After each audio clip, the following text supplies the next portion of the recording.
Imagine you wake up tomorrow, you tidy yourself, drink your coffee, and get ready to go out the door. But when you open your front door, there is a box. It is small and wooden, and on the top of the box, there's a phrase carved into it that says, "The measure of your life lies within." Inside the box is a string. Well, we don't know what it really means yet, but I want to know, would you open it? Because everybody in the world has just received that box. And I have so many thoughts on this one. Get comfortable, because it's going to be a long one. And while you get comfortable, I'm going to get comfortable too.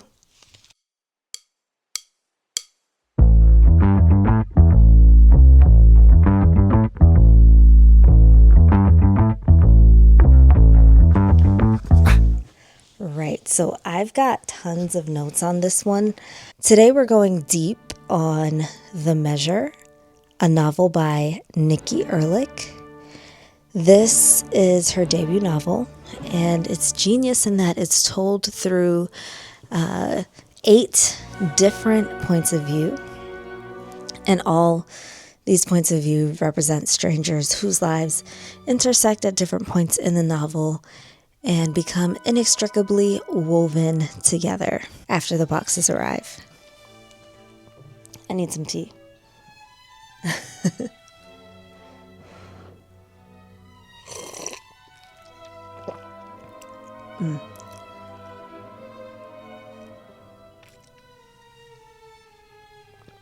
Isn't that a cute cup?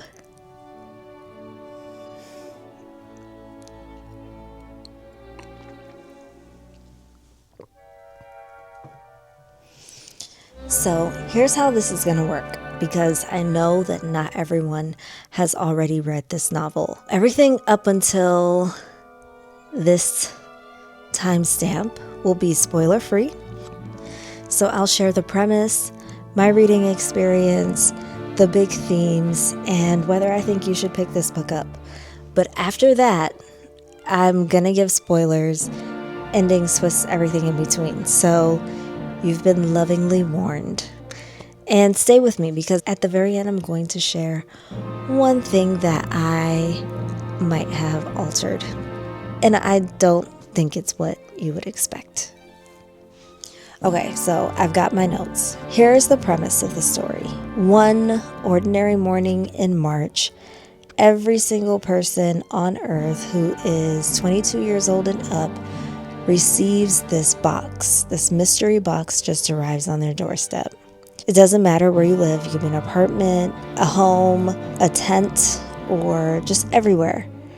Nobody sees these boxes arrive, and so no one knows who has sent them. And very quickly, the world figures out the meanings of the strings. They figure out that the strings are real and accurate. And the question very quickly shifts from being, what are these strings, to should I look, or do I look? And that is the question that kind of splits the population in this novel into 2 main groups. There's the people who looked, and then the people who did not look. And it further splits those 2 halves into long stringers and short stringers. And the genius of this structure is that we follow 8 strangers, and they have different lives. There's journalist, there's teacher, there is a doctor, architect. I mean, just various professional lives, various perspectives.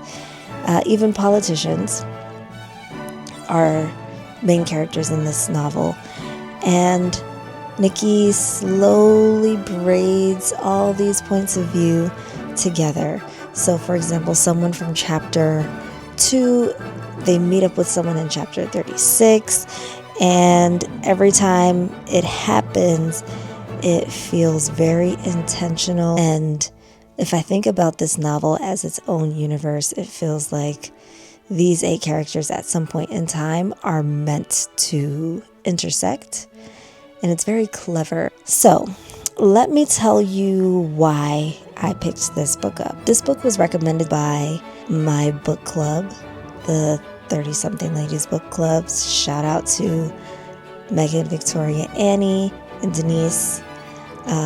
Thank you for welcoming me into the book club. Thank you for recommending this book to me.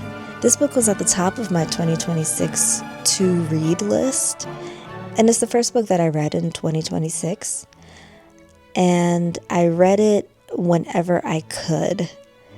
So between rehearsals, when I was waiting to pick up my son from school, as we're having family time and everyone was just chilling in the living room, I'd be reading The Measure. It was a very interesting read. I found myself just like taking this novel in. It took me the first chapter to really lock in. I was intrigued by the way Nikki set the scene, particularly around Ben, who was in the airplane when he experienced some turbulence, and I knew then that there must have been something of a timeline shift happening. But the first chapter really pulled me in, and the novel just kept building from there. I kept catching myself pausing while reading the book to really think about what I was reading. And very quickly, I started to wonder if I myself would open up my box and measure my own string. Now that I'm talking about this, I would want to know the measure of my string because I feel I would have a better idea of exactly what I would do with my time in every moment. And knowing me, I would have to schedule some unplanned time in there. But knowing how much time I have would just help me to make the best decisions, the most optimal decisions that I could for whatever amount of time I had left. Now I want to get into the themes. So there were 3 themes that really stood out to me.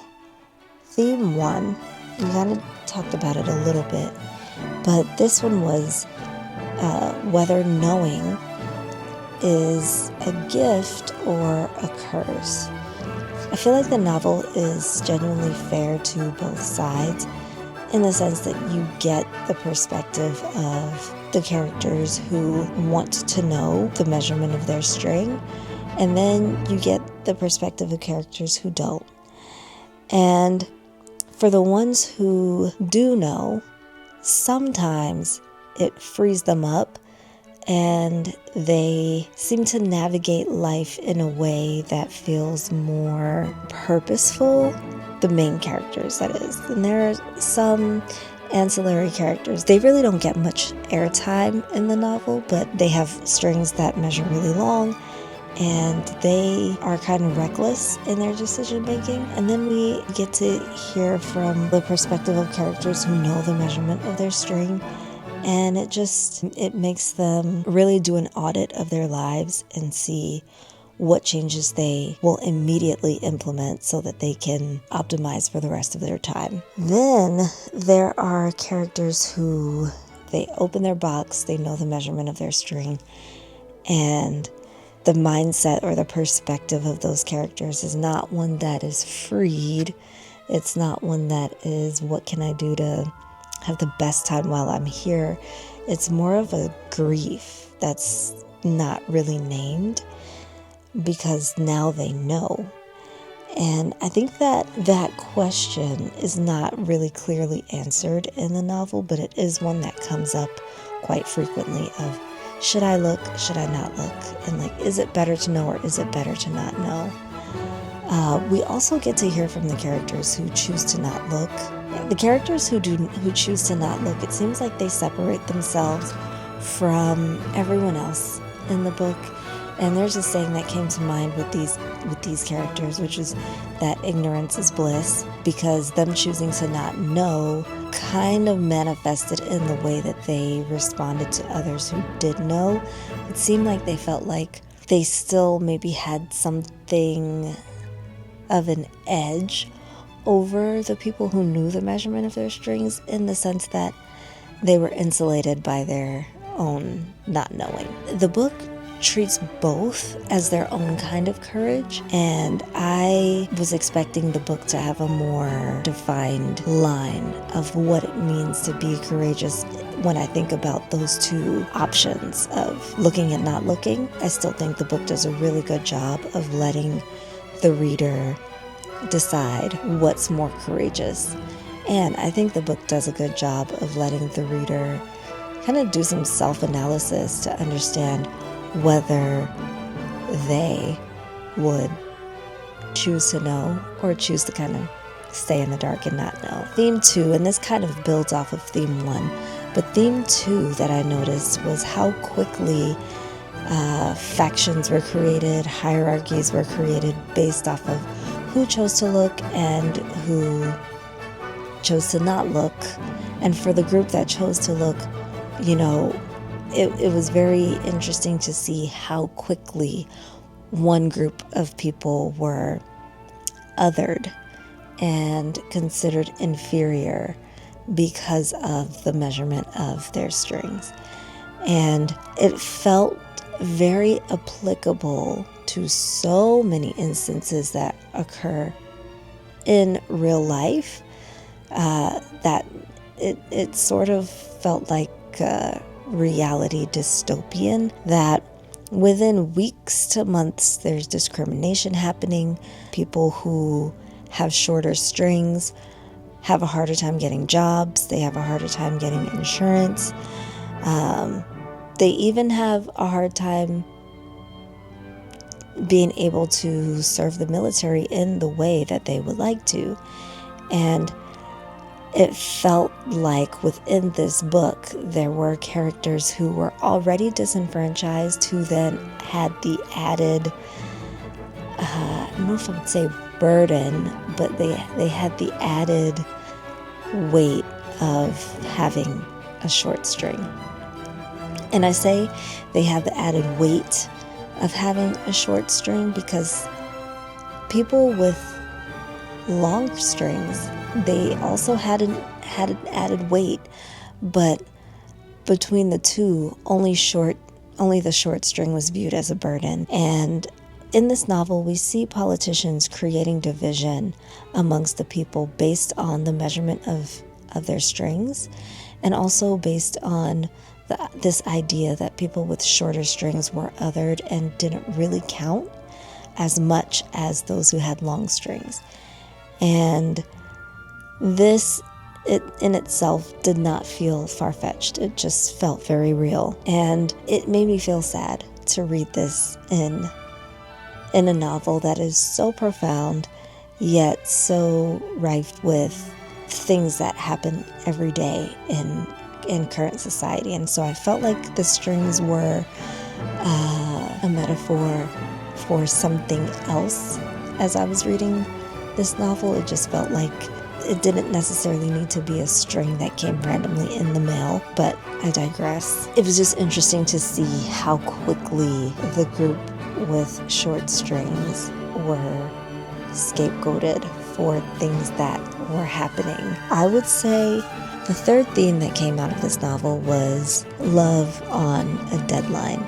So what do you do when the person that you love what do you do when the person that you love has a very different life expectancy or timeline than you? Like, if the timelines don't match, how do you reconcile that?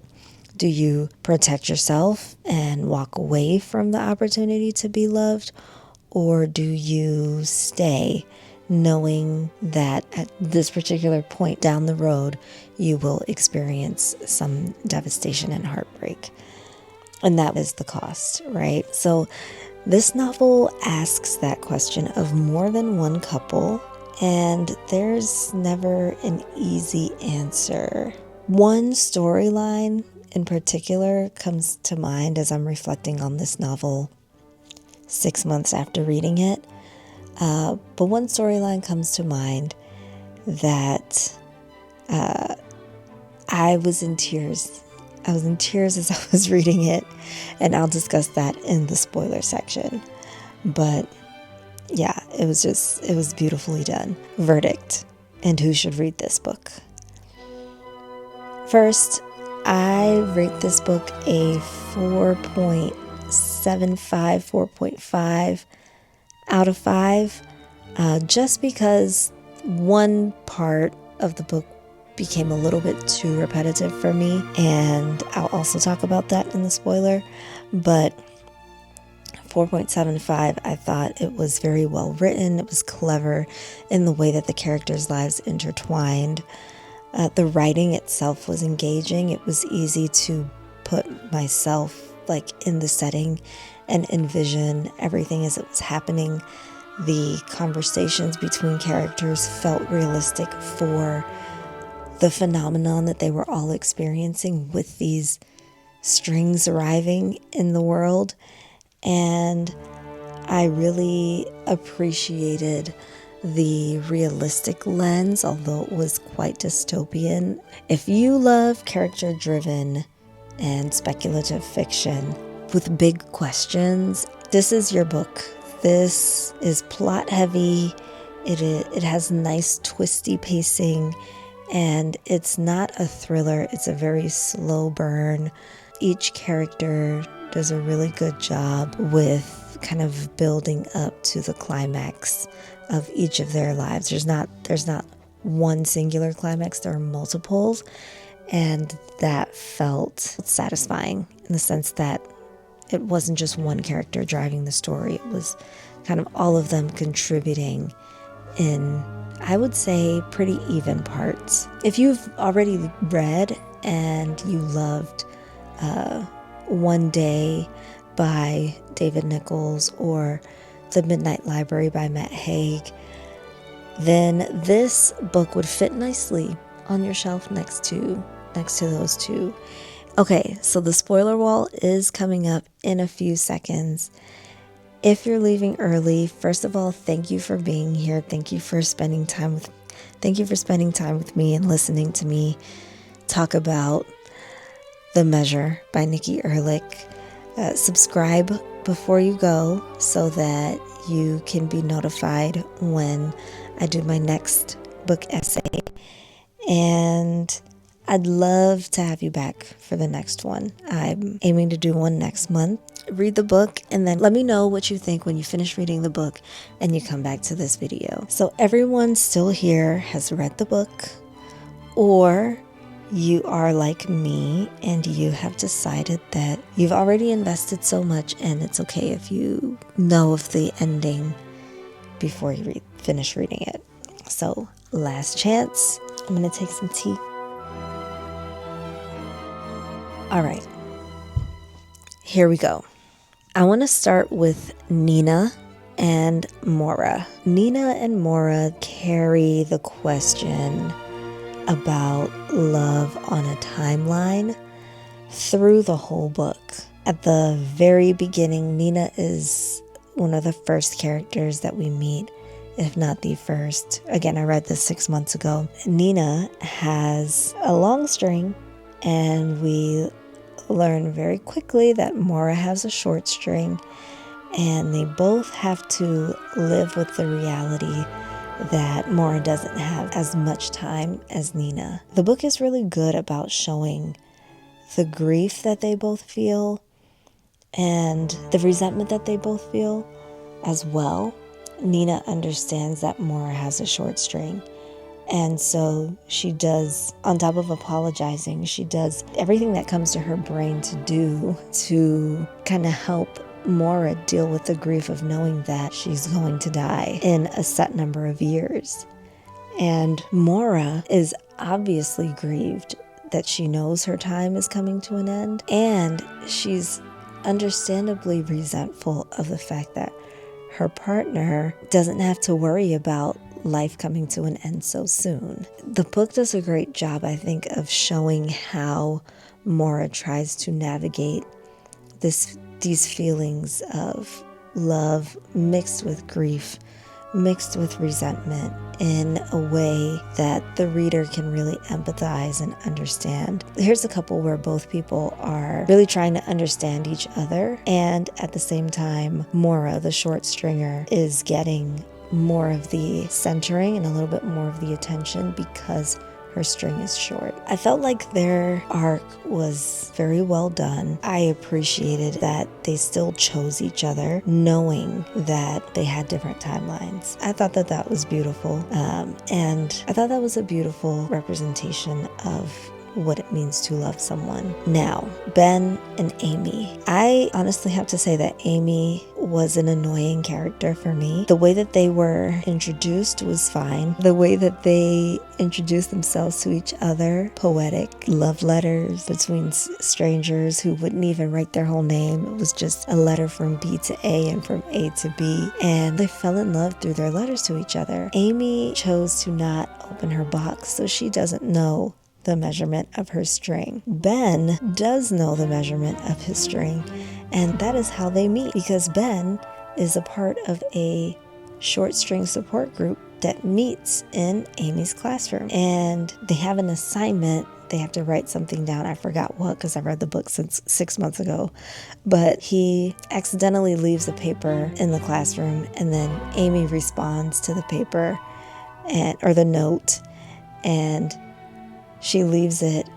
for him.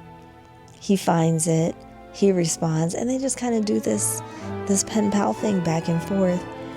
And eventually Amie realizes that she is talking to someone with a short string. And she goes back and forth on whether or not she should choose him because he only has this number of years left. And meanwhile, I'm looking at Amie like, you don't know how much time you have left. Your string could be shorter than his. But yet, here you are saying that this man might not be the one for you just because he has a short string. But you don't even know the measurement of your own string. Amie was really getting on my nerves. And despite it all, she was endearing, and I was like, I just wanted her to be a little bit more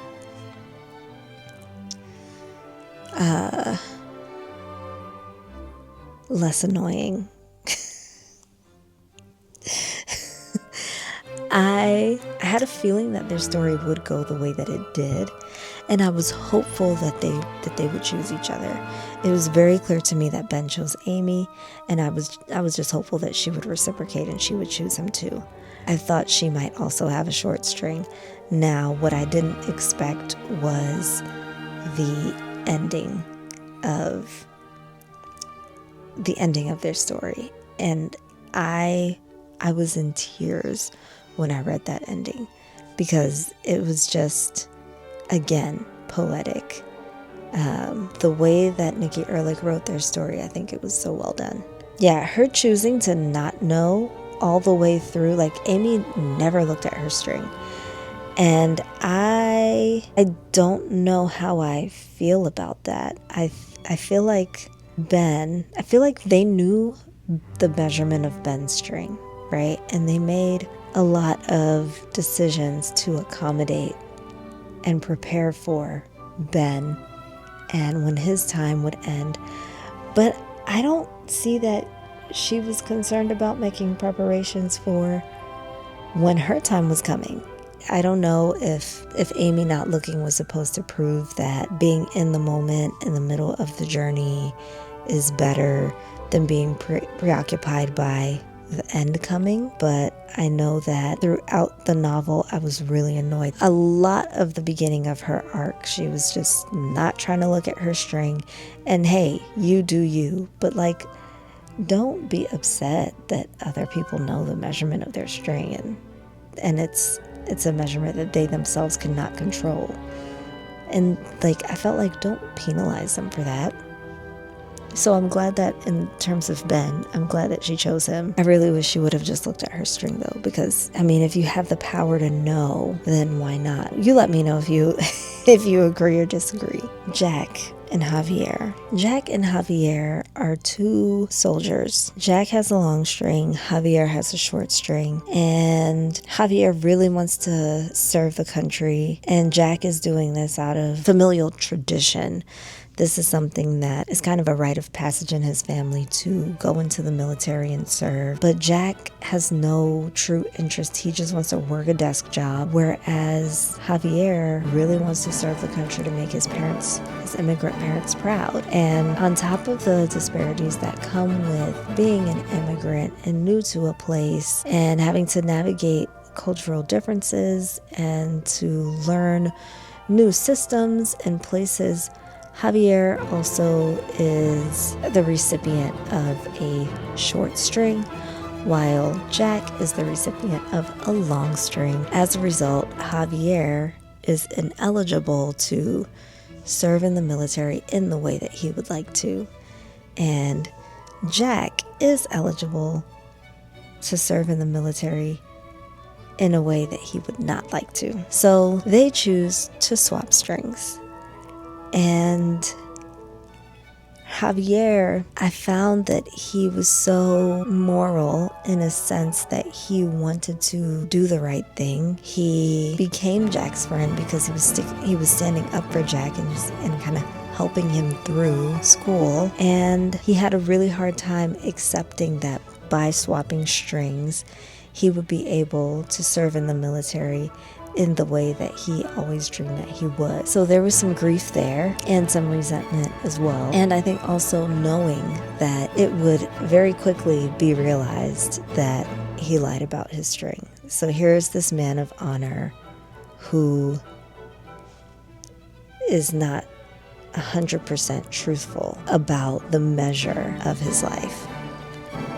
And because of that, even though he will have done everything right to serve his country, he will likely be dishonorably remembered because he wasn't truthful about the measurement of his string. And then there's Jack, who comes from a line of privilege with family that is in the political sphere, and he has wealth, he has tradition, he has pretty much patriarchy on his side, and he knows that he is going to have to live a long life with the lie. I look at their scenario and I think I would have not switched. Now, as Jack, knowing that he had a long life or a long string, I can see the incentive to be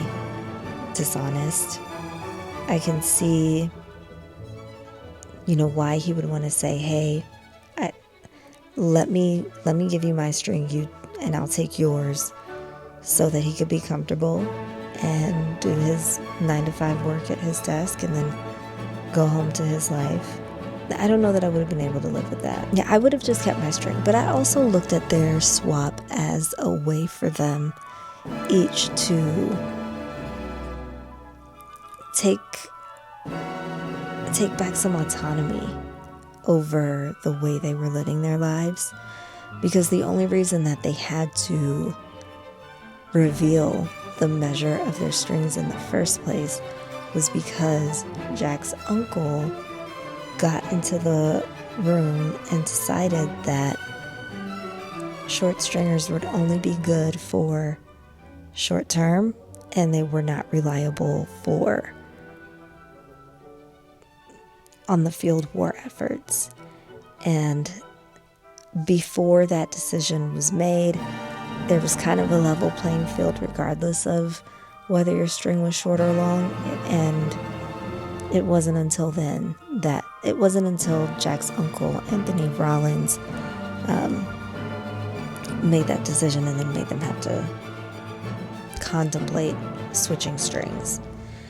So I looked at it as they were both foolish and brave, but you got to be a little bit foolish to be brave sometimes.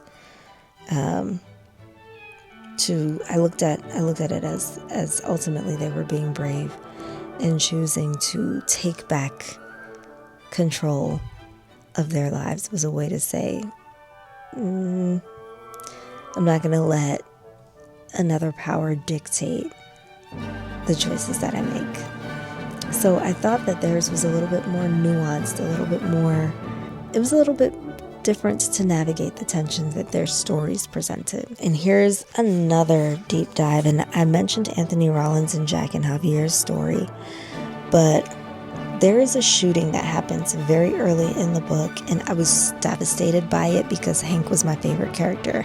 Hank was a doctor, and he had a super short string. I thought it was so interesting the way that he died. He stepped in front of a bullet that was meant for Anthony Rollins. And Anthony, he was annoying too. He was really annoying. He seemed to just be looking for every opportunity to climb the ladder. Nothing about him was endearing. He just seemed very opportunistic. And he had a long string. And I think that his story as well as Hank's story both kind of drove home the point that your string might tell you how long you have to live, but it gives no indication of how you live. Anthony, his character and his story, it was like there was no suspension of reality. He looked at people who were frightened about what these strings could mean and found every opportunity to stoke fear in people. It seemed that everyone around him, and himself included, was just so transactional and only considered how he could use others to elevate himself. Not even thinking about how to make life better for other people. I want to pivot from talking about Anthony. And I want to talk a little bit more about what we never find out, right? We never know where these boxes came from, who sent them, and there is no explanation as to why they were sent. And I should go on to say that after the first wave of boxes that middle day in March, boxes kept coming. Like, they would come every day because everyone received one on their 22nd birthday.